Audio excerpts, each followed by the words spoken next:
नमस्कार हमारे प्यारे सभी साथियों को। दोस्तों Beltron data entry operator class day 54 में आप सभी का बहुत बहुत स्वागत है। दोस्तों आज के सेशन में हम लोग बात करने वाले हैं चैप्टर 7 के कुछ इंपॉर्टेंट प्रश्न के बारे में। हाँ दोस्तों, जैसा कि आप सभी को पता है कि डे 53 यानी कि कल के सेशन में जो है चैप्टर 7 बिल्कुल समाप्त हो चुका था।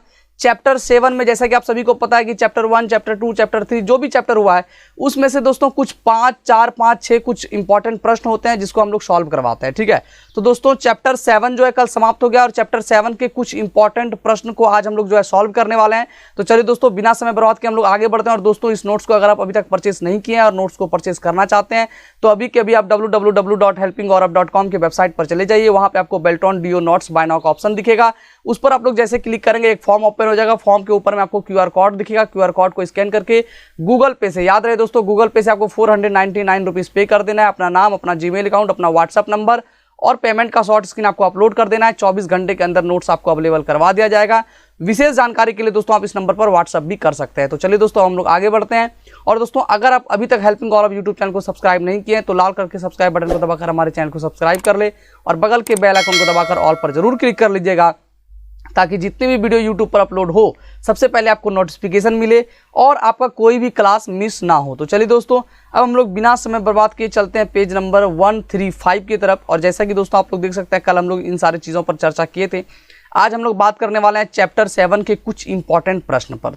दोस्तों कोशिश करेंगे कि आज ये इंपॉर्टेंट प्रश्न खत्म हो जाए, नहीं तो दोस्तों कल का भी सेशन इसमें जुड़ सकता है। तो चलिए दोस्तों हम लोग बात करते हैं सबसे पहले सोशल नेटवर्किंग क्या है, सोशल नेटवर्किंग साइट के उदाहरण। ठीक है, सोशल नेटवर्किंग क्या है तो दोस्तों ये भी मैं पढ़ाया हूं, लेकिन फिर से मैं आप सभी को बता दूं कि सोशल नेटवर्किंग का संबंध इंटरनेट के माध्यम से लोगों को आपस में जोड़ना होता है। सोशल नेटवर्किंग का मतलब ही होता है एक दूसरे को जोड़ना होता है, चाहे वो इंटरनेट पर एक कस्टमर को जोड़िए, आप फैमिली को जोड़िए, फ्रेंड को जोड़िए। ठीक है, किसी भी चीज़ को आप जोड़ सकते हैं। इंटरनेट पर सोशल मीडिया साइट का यूज़ करके आप अपने फ्रेंड, फैमिली, कस्टमर या सहकर्मी के साथ जुड़े रहने के लिए करते हैं। सोशल नेटवर्किंग का use social purpose, business purpose या दोनों के लिए किया जाता है। ठीक है, सोशल मीडिया के बारे में इतना तो आप लोग जानते हैं कि एक दूसरे से जुड़ने के लिए, कनेक्ट करने के लिए हम लोग इसका इस्तेमाल करते हैं। उसके बाद दोस्तों हम लोग आगे बढ़ेंगे तो जैसा कि आप लोग देख सकते हैं कुछ उदाहरण है। ठीक है, एग्जाम्पल ऑफ सोशल नेटवर्किंग। इसके लिए तो दोस्तों आप लोग काफ़ी है, फेसबुक सारे लोग चलाते हैं, इंस्टाग्राम, ठीक है, लिंक्डइन चलाते हैं, ट्विटर चलाते हैं, ठीक है, यूट्यूब इत्यादि बहुत सारे सोशल नेटवर्किंग है जिसके माध्यम से आप लोग एक दूसरे से, अपने सहकर्मी से, अपने क्लास फ्रेंड से, सारे लोग से बातचीत करते हैं। तो ये दोस्तों सोशल नेटवर्किंग से रिलेटेड था। अब हम लोग बात करने वाले हैं नेटिकेट क्या है। ठीक है, नेटिकेट क्या है ये प्रश्न पूछा जा सकता है। नेटिकेट शब्द जो होता है, नेटिकेट शब्द जो है एटिकेट से मिलकर बना है जिसका अर्थ इंटरनेट शिष्टाचार है। यानी कि इंटरनेट की दुनिया में भी आप एक दूसरे को रिस्पेक्ट करें, अच्छे व्यवहार से बात करें, यही दोस्तों नेटिकेट का अर्थ है। अब आपसे प्रश्न पूछा जाएगा कि नेटिकेट का जो है अर्थ या क्या है, या नेटिकेट शब्द जो है डैश से मिलकर बना हुआ है। ठीक है, तो याद रखना है आपको एटिकेट से मिलकर बना हुआ है। नेटिकेट का मतलब दोस्तों क्या है, तो आपसे प्रश्न पूछा जाएगा कि नेटिकेट का अर्थ इंटरनेट की दुनिया में क्या है। एक दूसरे का रिस्पेक्ट करना, एक दूसरे से झगड़ा लड़ाई कर लेना, एक दूसरे को मेल भेजना, एक दूसरे को जो है फ्रेंड रिक्वेस्ट भेजना।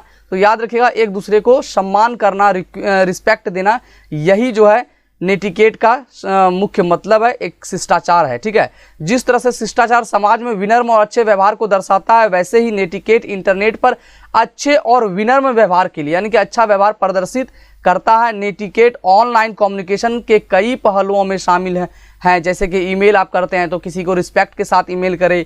ठीक है, गाली गलौज शब्द का इस्तेमाल ना करें, कोई ऐसी बात ना बोले जिससे उसको बुरा लगे। ठीक है, social media, online chat, web forum, website, comment, online communication इत्यादि जो है इसका एग्जाम्पल है जिसमें आपको अच्छे से मैसेज करना चाहिए, किसी भी तरह के गलत शब्दों का उपयोग नहीं करना चाहिए। ठीक है, अच्छे व्यवहार के लिए जो है नेटिकेट शब्द का उपयोग इंटरनेट की दुनिया में किया जाता है। अब दोस्तों हम लोग आगे बढ़ेंगे तो जैसा कि आप लोग देख सकते हैं प्रश्न नंबर 3 में कि ई कॉमर्स की मूल बातें और ई कॉमर्स मॉडल के प्रकार क्या हैं। ठीक है, तो इलेक्ट्रॉनिक कॉमर्स या ई कॉमर्स शब्द का ई कॉमर्स का संबंध इंटरनेट पर गुड्स या सर्विसेज को खरीदने और बेचने से संबंधित है। किससे? गुड्स या सर्विसेज को खरीदने से या फिर बेचने से संबंधित है। ठीक है, ई कॉमर्स की शुरुआत जो है 11 अगस्त 1994 ईस्वी में, याद रखिएगा, ई कॉमर्स की शुरुआत 11 अगस्त 1994 ईस्वी में नेट मार्केट नामक एक वेबसाइट से हुई थी।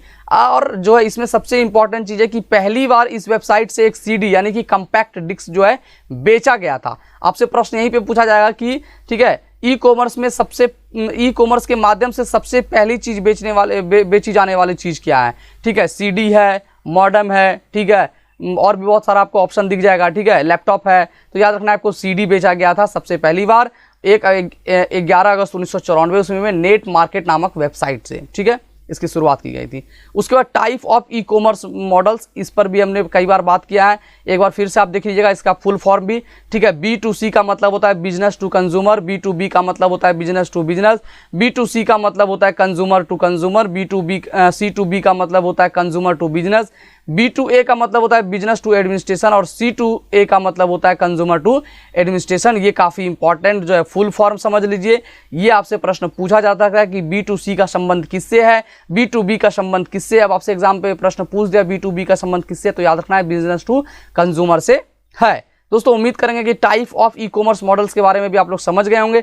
अब दोस्तों हम लोग आगे बढ़ेंगे तो प्रश्न नंबर 4, और ये भी काफ़ी इंपॉर्टेंट है, ISP इंटरनेट सर्विस प्रोवाइडर क्या है और ISP की क्या भूमिका है, भूमिका क्या है? तो दोस्तों इसको भी हम लोग समझा देते हैं। ISP का पूरा नाम इंटरनेट सर्विस प्रोवाइडर है। इंटरनेट सर्विस प्रोवाइडर एक कंपनी है, एक क्या है? तो एक कंपनी है जो जो कस्टमर्स या यूजर्स को इंटरनेट सर्विस प्रोवाइड करती है। जो क्या करती है? कस्टमर या यूजर को इंटरनेट सर्विस प्रोवाइड करती है। ISP को 3 भाग में डिवाइड किया गया है, 3 भाग में डिवाइड किया गया है। ठीक है, टियर 1, टियर 2, टियर 3। इसमें आप दोस्तों मैं आप सभी को बता दूं कि टियर 3 जो होता है ना, वो अंतिम यूजर होता है, इंड यूजर होता है, जैसे में आप हो, हम हो को। ठीक है, ये हम लोग क्या इंड यूजर हैं। टियर 1 क्या करता है ना, टियर 1 इतना समझ लीजिएगा यहाँ पे बहुत अच्छे से, टियर 1, टियर 2, टियर 3 के बारे में भी मैं पढ़ाया हूँ, लेकिन एक बार फिर से समझ लीजिए कि टियर 1 जो होता है ना, वो विश्व व्यापक होता है। ठीक है, विश्व व्यापक ये इंटरनेट जो है समुद्र के रास्ते से भी जो है एक दूसरे देश में, एक दूसरे महाद्वीपों में इंटरनेट कनेक्शन को जोड़ता है। टियर 1 याद रखिएगा। और टियर 1 क्या करता है ना कि टियर 2 को बेच देता है। क्या करता है? टियर 2 को बेचता है। ये जो है एक जिला तक, जो है एक राज्य तक सीमित होते हैं। ठीक है, टियर 2। ठीक है, और टियर 2 फिर क्या करता है? टियर 3 को बेचता है। यानी कि टियर 3 कौन हुआ? End user. इंड यूजर मतलब पब्लिक, जैसे आप हुए, हम लोग जो इंटरनेट इस्तेमाल करते हैं, वो टियर 3 यानी कि इंड यूजर है। तो इतना समझ गए। टियर 1 जो है विश्व व्यापक है, टियर 1 टियर 2 को बेचता है, और फिर टियर 2 जो है टियर 3 को बेचता है। फर्स्ट यूजर जो है यहाँ पे टियर 1 है, और थर्ड अंतिम यूजर जो है वो टियर 3 होता है। बीच में टियर 2 जो है वो 1 से लेकर 3 को पहुंचाने का बीच में माध्यम बनता है। ठीक है, ये दोस्तों टियर 1, टियर 2, टियर 3 के बारे में थे। अब रोल ऑफ ISP, रोल क्या है ISP का? तो जैसा कि आप लोग देख सकते हैं, ISP एक माध्यम है। क्या है? ISP एक माध्यम है जो इंटरनेट से जुड़ने के लिए सर्विस प्रोवाइड करता है। क्या करता है? सर्विस को प्रोवाइड करता है, और जो कस्टमर को पास वाले इंटरनेट गेटवे से कनेक्ट करता है। जो इंटरनेट को क्या करता है? पास वाले कस्टमर को जो है ना, इंटरनेट जो पास वाला गेटवे होता है उससे कनेक्ट करता है। ISP अपने कस्टमर को इंटरनेट से कनेक्ट करने के लिए एक मॉडेम प्रोवाइड करता है। क्या करता है? मॉडेम प्रोवाइड करता है। ISP internet service provider world wide web यानी कि WWW, यानी कि WWW का फुल फॉर्म भी आप देख सकते हैं, के यूजर्स के लिए इंफॉर्मेशन सर्विस को जोड़ता है। यह यूजर को इलेक्ट्रॉनिक मेल यानी कि ईमेल की सर्विसेज को यूज करने की परमिशन देती है। ISP अपने कस्टमर के लिए एंटीवायरस सिस्टम एप्लीकेबल लागू करके वायरस के प्रसार से सिक्योरिटी प्रोवाइड कराता है या करता है। उसके बाद हम लोग आगे बढ़े तो देख सकते हैं ISP कस्टमर के लिए web hosting, email service, domain name का मैनेजमेंट भी करता है। ठीक है, ये ISP के बारे में कुछ इंपॉर्टेंट चीज़ थी। ISP का फुल फॉर्म याद रखिएगा, इंटरनेट सर्विस प्रोवाइडर होता है। ठीक है, और यहाँ पे टियर 1, टियर 2, टियर 3 को मैंने आपको समझा दिया है। उसके बाद दोस्तों हम लोग आगे बढ़े तो जैसा कि आप लोग देख सकते हैं, प्रोटोकॉल क्या है? ठीक है, प्रोटोकॉल क्या है? SMTP प्रोटोकॉल और POP3 प्रोटोकॉल की व्याख्या करें। POP3 के बारे में अभी कुछ दिन पहले क्यूज सेशन में मैंने ऑब्जेक्टिव प्रश्न डाला था, याद रखिएगा POP3 के बारे में। ठीक है, तो देख सकते हैं प्रोटोकॉल एक तरह के सेट ऑफ रूल्स हैं। क्या है? सेट ऑफ रूल्स हैं जो डिजिटल कम्युनिकेशन में यूज़ किए जाते हैं। जो क्या किए जाते हैं? डिजिटल कम्युनिकेशन में यूज़ किए जाते हैं। प्रोटोकॉल के द्वारा यह डिसाइड होता है कि कंप्यूटर नेटवर्क पर डेटा कैसे ट्रांसमिट होगा, कैसे रिसीव होगा। ठीक है, कंप्यूटिंग में प्रोटोकॉल को डिजिटल लैंग्वेज भी कहा जाता है। कंप्यूटिंग में प्रोटोकॉल को डिजिटल लैंग्वेज भी कहा जाता है। इनके बिना हम इंटरनेट पर एक दूसरे से संवाद यानी कि कन्वर्सेशन नहीं कर सकते हैं। उसके बाद दोस्तों हम लोग आगे बढ़ेंगे तो जैसा कि देख सकते हैं, ठीक है, हम लोग कन्वर्सेशन नहीं कर सकते हैं और ना ही डेटा को एक कंप्यूटर से दूसरे कंप्यूटर तक क्या कर सकते हैं, ट्रांसफ़र कर सकते हैं। एक दूसरे से ट्रांसफ़र भी नहीं कर सकते हैं। SMTP प्रोटोकॉल, ठीक है, SMTP का फुल फॉर्म भी याद रखिएगा, पहले भी मैं बताया हूँ।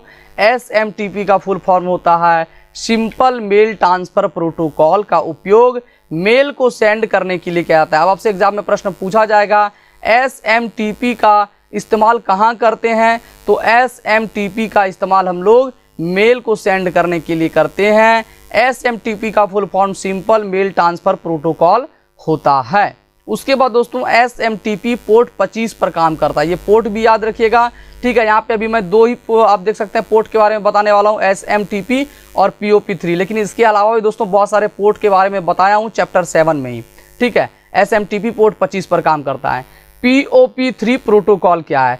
POP3 पोस्ट ऑफिस प्रोटोकॉल है। फुल फॉर्म पूछा जाएगा POP का या POP3 का, तो याद रखिएगा पोस्ट ऑफिस प्रोटोकॉल है।